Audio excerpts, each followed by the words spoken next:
Hello friends, welcome to दृष्टि IQ. दोस्तों, आज की इस वीडियो में हम लोग देखेंगे 8 अक्टूबर 2021 की करंट अफेयर्स। तो आपको इस वीडियो को बिल्कुल ध्यान से देखना है क्योंकि यहाँ पर जो क्वेश्चंस हैं ये काफ़ी महत्वपूर्ण हैं।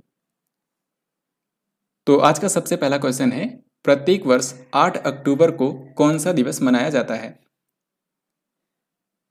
तो हर साल भारत में 8 अक्टूबर के दिन भारतीय वायुसेना दिवस यानी कि इंडियन एयरफोर्स डे मनाया जाता है, क्योंकि 8 अक्टूबर 1932 को भारतीय वायुसेना यानी कि इंडियन एयरफोर्स की स्थापना हुई थी। वैसे जब इसकी स्थापना हुई थी 1932 में, तब इसका नाम रॉयल इंडियन एयरफोर्स था, लेकिन इंडिपेंडेंस के बाद साल 1950 में इसके नाम से रॉयल शब्द को हटा दिया गया था, सिर्फ इसका नाम हो गया इंडियन एयरफोर्स। तो इंडियन एयरफोर्स डे हर साल मनाया जाता है 8 अक्टूबर को। इस बार इसकी 89वीं वर्षगांठ मनाई गई है। बाकी की सेनाओं के लिए जो दिवस मनाया जाता है ये भी आपको याद रखना है, जैसे कि भारतीय थल सेना दिवस ये हर साल 15 जनवरी को मनाया जाता है। भारतीय नौसेना दिवस ये 4 दिसंबर को मनाया जाता है और भारतीय तटरक्षक दिवस ये मनाया जाता है 1 फरवरी को। तो इन सब के बारे में भी आपको याद रखना है क्योंकि अक्सर इनसे क्वेश्चन पूछा जाता है।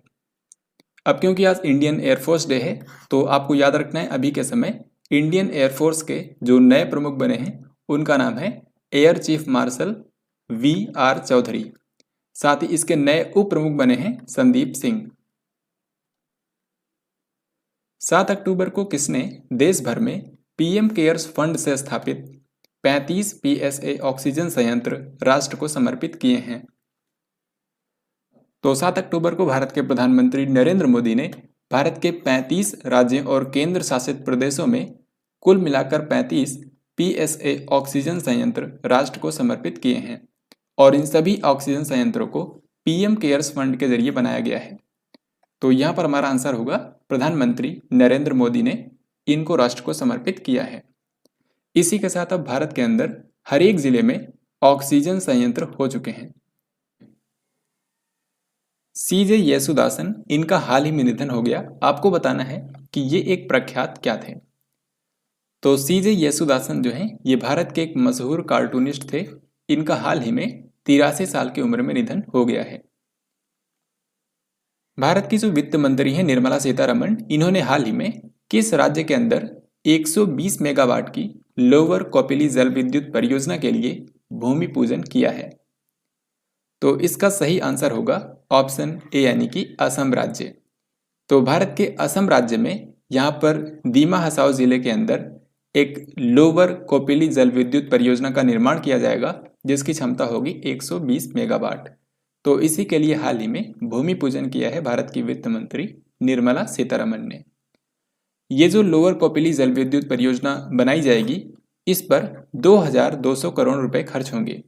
इनमें से 77% केंद्र सरकार लगाएगी जबकि 23% असम की सरकार द्वारा यहाँ पर खर्च किया जाएगा। इस परियोजना से टोटल 120 मेगावाट की एनर्जी क्षमता स्थापित हो जाएगी असम के अंदर और इससे असम के 2 जिलों को लाभ मिलेगा, एक तो दीमा हसाओ और दूसरा जिला है कार्बी आंगलोंग। दोस्तों, आपको पता होगा कुछ दिनों पहले कार्बी आंगलोंग समझौता हुआ था जिसके तहत केंद्र सरकार और असम सरकार मिलकर कार्बी आंगलोंग रीजन का विकास करेंगे। ठीक है, तो इस क्वेश्चन में आपको याद रखना है कि 120 मेगावाट की लोअर कोपिली जल विद्युत परियोजना जो है ये असम के अंदर बनाई जाएगी। असम में इस साल विधानसभा चुनाव भी हुए थे जिसमें बीजेपी सरकार ने सबसे ज्यादा वोट हासिल किए थे और यहाँ के नए मुख्यमंत्री बने थे हिमंता बिस्वा शर्मा। साथ ही असम के इस समय राज्यपाल हैं जगदीश मुखी, जिनके पास इस समय नागालैंड के राज्यपाल का भी अतिरिक्त प्रभार है। इसके अलावा हाल ही में असम के एक प्रोडक्ट को GI टैग भी दिया गया था, यह है असम की जुडीमा राइस वाइन। ये आपको याद रखना है। हाल ही में केंद्र सरकार ने SC और ST के लिए देश भर में कितने विज्ञान प्रौद्योगिकी और नवाचार केंद्र स्थापित करने की घोषणा करी है? तो भारत के इस समय जो विज्ञान और प्रौद्योगिकी मंत्री हैं डॉक्टर जितेंद्र सिंह, इन्होंने हाल ही में अनाउंस किया है कि देश भर में विशेष रूप से SC और ST के लिए देश के अंदर 75 विज्ञान प्रौद्योगिकी और नवाचार केंद्र स्थापित किए जाएंगे। तो यहाँ पर हमारा आंसर था 75। डॉक्टर जितेंद्र सिंह ने यह भी कहा है कि पिछले 2 सालों के अंदर भारत में 20 ऐसे विज्ञान प्रौद्योगिकी और नवाचार केंद्र पहले ही स्थापित किए जा चुके हैं। तो बाकी के जो सेंटर्स हैं इनको देश के अलग अलग हिस्सों में स्थापित किया जाएगा आने वाले समय में। ये जो विज्ञान प्रौद्योगिकी और नवाचार केंद्र स्थापित किए जाएंगे, इनका मकसद है SC और ST समुदाय के लिए विज्ञान प्रतिभा को बढ़ावा देना। विश्व स्वास्थ्य संगठन यानी कि WHO ने पहले मलेरिया रोधी टीके की सिफारिश की है, जिसका नाम क्या है? यानी कि WHO ने हाल ही में मलेरिया बीमारी के लिए पहले वैक्सीन को मंजूरी दी है, जो कि अब बच्चों में लगाई जाएगी। तो आपको बताना है इसका नाम क्या है। दोस्तों, इसका नाम है RTS या फिर AS01। इसका मेन नेम है RTS। तो ये आप याद रखिए। बाकी इसका जो कॉमर्शियल नेम है उसका नाम है मॉस्क्यूरिक्स। तो ये भी आपके एग्जाम में आ सकता है। इसको ब्रिटेन की एक संस्था ने बनाया है। मलेरिया जो बीमारी होती है ये प्लाज्मोडियम नाम के परजीवी की वजह से होती है, जिसको मादा एनोफिलीज मच्छर लेकर चलता है।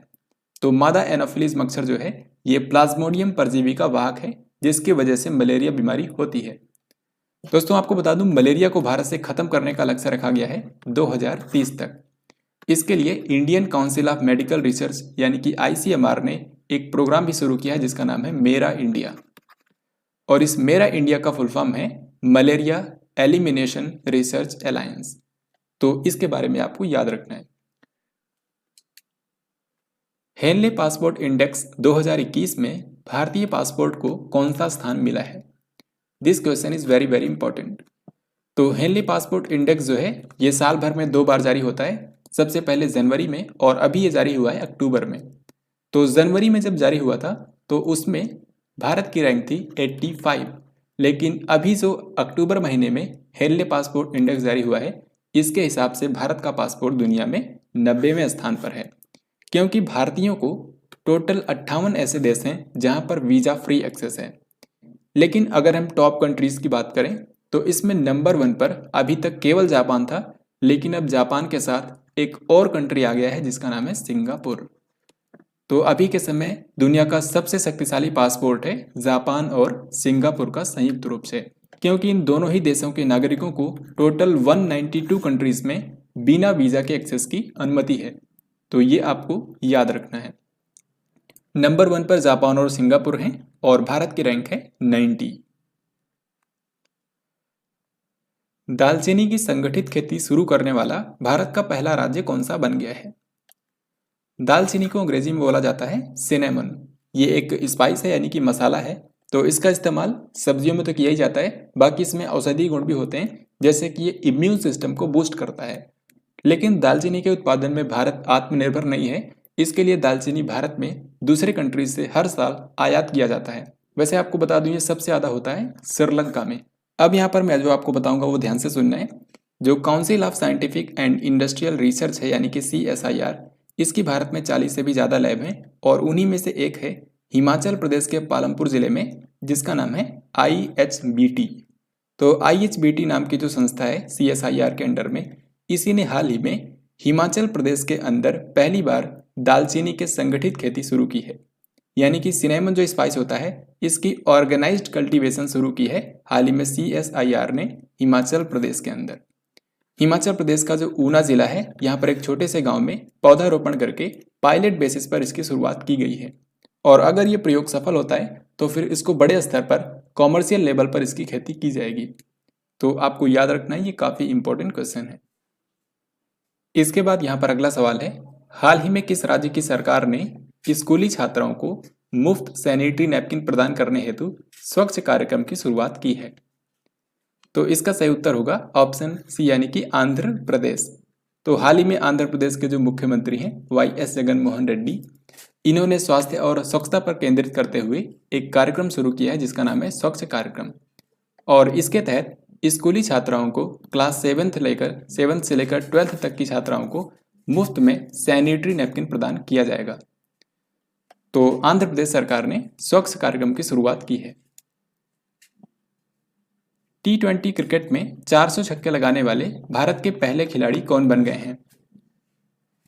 तो भारत के पहले खिलाड़ी जिन्होंने T20 क्रिकेट के अंदर 400 छक्के लगाए हैं ये हैं रोहित शर्मा। इसके अलावा ये विश्व स्तर पर दुनिया के 7वें खिलाड़ी बने हैं जिन्होंने T20 क्रिकेट में 400 छक्के लगाए हैं। अभी तक T20 के अंदर सबसे ज़्यादा छक्के लगाए हैं क्रिस गेल ने, जिन्होंने 1000 से भी ज़्यादा छक्के लगाए हैं, जबकि भारत के अंदर सबसे ज़्यादा T20 में 400 छक्के लगाए हैं रोहित शर्मा ने। विश्व कुश्ती चैंपियनशिप के फाइनल में पहुंचने वाली भारत की पहली महिला पहलवान कौन बन गई हैं? तो हाल ही में वर्ल्ड रेसलिंग चैंपियनशिप का आयोजन किया जा रहा है और इस बार इसका आयोजन हो रहा है नॉर्वे की राजधानी ओस्लो में। तो ये जो विश्व कुश्ती चैंपियनशिप इस बार हो रही है, इसके फाइनल में पहुंचने वाली पहली भारतीय महिला पहलवान बन गई हैं अंशु मलिक। इनसे पहले भारत की किसी भी महिला खिलाड़ी ने फाइनल में प्रवेश नहीं किया था वर्ल्ड रेसलिंग चैंपियनशिप में। इनसे पहले जिन भी भारतीय महिला खिलाड़ियों ने वर्ल्ड रेसलिंग चैंपियनशिप में मेडल जीते हैं, उन्होंने ब्रॉन्ज मेडल ही जीता है। यानी कि अब अंशु मलिक जो हैं, ये भारत की पहली महिला पहलवान बनेंगी जो कि सिल्वर या फिर गोल्ड मेडल जीतेंगी वर्ल्ड रेसलिंग चैंपियनशिप में। साहित्य के क्षेत्र में नोबेल पुरस्कार 2021 के लिए किसको चुना गया है? तो साहित्य यानी कि लिटरेचर की फील्ड में 2021 के लिए नोबेल पुरस्कार दिया गया है अब्दुल रज़क गुरनाह को। ये तंजानिया देश से हैं अब्दुल रज़क गुरनाह। तो इन्हें इस साल साहित्य के क्षेत्र का नोबेल पुरस्कार प्रदान किया गया है। अब यहाँ पर हम लोग देखेंगे पिछले दिन का क्वेश्चन। यहाँ पर पिछले दिन पूछा गया था कि दिल्ली स्थित किस संस्था को राइट लाइवलीहुड अवार्ड 2021 प्रदान किया गया है? तो इस बार जो राइट लाइवलीहुड अवार्ड है, ये 3 व्यक्तियों और एक संस्था को दिया गया है। इनमें से जो एक संस्था है, ये भारत की संस्था है जो कि दिल्ली के अंदर बेस्ड है। इसका नाम है LIFE यानी कि life, legal initiative for forest and environment. निम्न में से किस फुटबॉल क्लब ने 2021 की डूरंड कप प्रतियोगिता जीत ली है? तो ये है आज का क्वेश्चन, जिसका राइट आंसर आप सभी को कमेंट बॉक्स में लिखकर बताना है कि इस बार की जो डूरंड प्रतियोगिता हुई थी सितंबर से लेकर अक्टूबर महीने में, इसको कौन सी फुटबॉल क्लब ने जीत लिया है। तो इस तरीके से हम लोगों ने 8 अक्टूबर 2021 से करंट अफेयर्स के जितने भी इंपॉर्टेंट क्वेश्चन हो सकते थे उनको यहाँ पर हम लोगों ने कवर किया है। तो आई होप कि आपको ये वीडियो पसंद आया होगा, और अगर आपको ये वीडियो पसंद आया है तो इसको लाइक और शेयर ज़रूर करें। हम मिलेंगे नेक्स्ट वीडियो के अंदर, तब तक के लिए जय हिंद, वंदे मातरम।